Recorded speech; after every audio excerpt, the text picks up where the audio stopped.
students, welcome back to our next English class. How are you all? I hope all of you are fine. And without delaying our time, I want to start today's class. I hope you remember about the last day chapter, how the pack it was running, and till here it was happened. I hope you remember the story about George, Harris and Jerome K. Jerome, the writer itself. And before it, you remember George and Harris, they both of them started packing themselves, and how they started with breaking a cup and smashing about each and everything, and they took back the strawberry jam on the top of a tomato and squashed. I hope you remember, right? Okay, next. And then it was George's turn. Right now it is turn about George, and he trod on the butter. You can understand what should be the situation. Trod on means it is written here, stepped on. Okay. I didn't say anything. I means Jerome K. Jerome, the writer. But I came over and sat on the edge of the table and watched them. It irritated them more than anything I could have said. I felt that it made them nervous and excited, and they stepped on things and put things behind them, and they couldn't find them when they wanted them.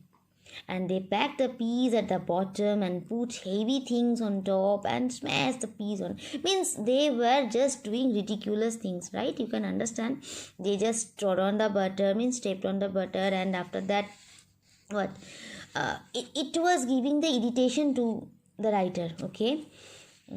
I could have said, and I felt that he was feeling irritation, and it made them nervous and excited. Obviously they were being nervous when they saw that each and everything was, they couldn't pack properly.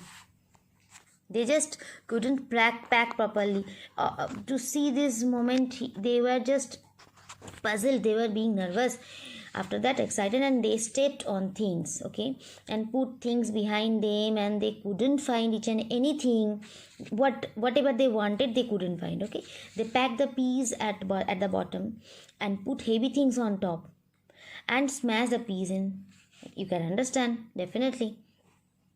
Then next paragraph. They upset salt over everything, and as for the butter, I never saw two men do more with 1 and 2 pence worth of butter in my whole life than they did. Do more with means here make a worse mess of. Okay, they upset salt over everything. He just upset salt over each and everything. And as for the butter, I never saw two men do more with 1 and 2 pence. Pence means a very small British unit of money worth of butter in my whole life than they did. After George had got it off his slipper, they tried to put it in the kettle. Just think the situation. George had got it off his slipper and they tried to put it in the kettle, and it wouldn't go in. Of course, you can understand. How can you put a slipper inside a kettle? It is very difficult. And what was? It wouldn't come out. Okay. They did scrape it out at last and put it down on a chair, and Harry sat on it and it stuck to him. And then they went looking for it all over the room. Okay. I will take my oath. Take my oath means say with certainly. I will take my oath. I put it down on that chair, said George, starting at the empty seat. I saw you do it myself not a minute ago, said Harris. Harris said, I saw you do it myself not a minute ago.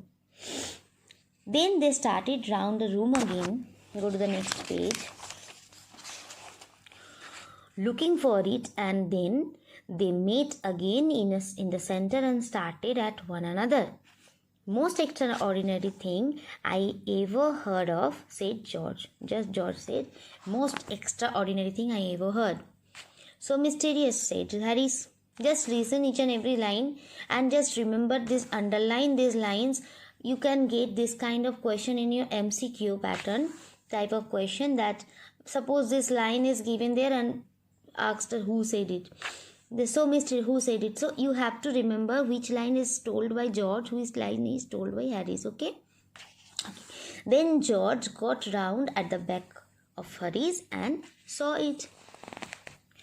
You can see the situation. What was there? You can see the situation, right? This picture. And this is Montmorency, another member, another character, right?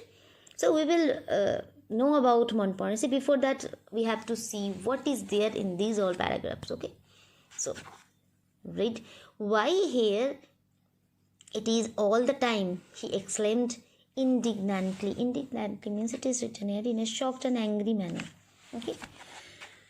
Where? Cried Harish, spinning round. Where it is, right? Just Harry's just where? Spinning round. He was just spinning round and stand still, can't you? Roared George. George was being angry, flying after him. Stand still.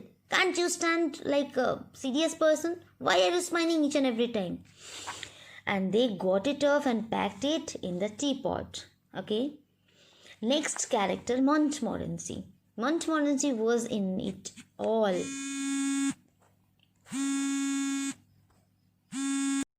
Of course, Montmorency's ambition in life is to get in the way and be scolded. I mean, each and every time Montmorency was getting just, everyone just scolded him. Okay, Montmorency. If he can squirm in anywhere where he particularly is not wanted and be a perfect nuisance and make people mad and have things thrown at his head. Means you can understand, everyone throws his anger on this Montmorency by throwing any things at his head. Then he feels his day has not been wasted. To get somebody to stumble over him and curse him steadily for an hour in his highest aim and object, and when he was succeeded in accomplishing this, his conceit becomes quite unbearable. It is written here, he becomes too proud to put up with. Okay. Next, he came and sat down on things just when they were to be packed and he labored under the fixed belief. See the meaning here. He was sure that. Okay. So, he was sure that whenever Harry or George reached out their hand for anything, it was his cold, damp nose that they wanted. He put his leg into the jam and played with the teaspoons, and he pretended that the lemons were rats and got into hamper and killed 3 of them. Next, Harry said, I encouraged him. I didn't encourage him. A dog like that doesn't want any encouragement. It's a natural, original sin. Here, curiosity, okay, that is born in him, that makes him do things like that.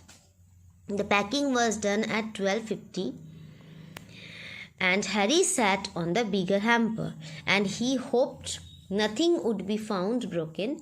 George said that if anything was broken, it was broken, and this thought seemed to comfort him. He also said he was ready for bed. We were all ready for bed. Harris was to sleep with us that night, and we went upstairs. Okay, so chapter is completed, and now if you have any problem anywhere in any paragraph, you can ask me on the next Zoom class, or you can ask me by giving comment also. Okay, so thank you so much. Wait for the next day. I will give you the question answer of this chapter also. Okay, thank you so much. Bye bye.